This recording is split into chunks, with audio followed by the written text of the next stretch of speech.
আজি মোৰ এতিয়া আনন্দত হিল্লোল হ'ব ধৰিছে।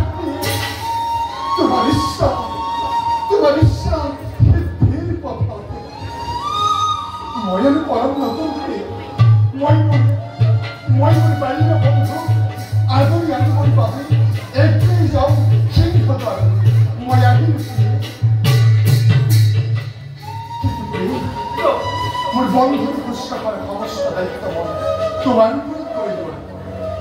ভোগ দি বাক্য ঐক্য যত মানে আছে বুজাৰ সকলো তুমি কৰিব চাবা যাতে মোৰ বন্ধুৰ শুশ্ৰূষা নকৰে কি কথা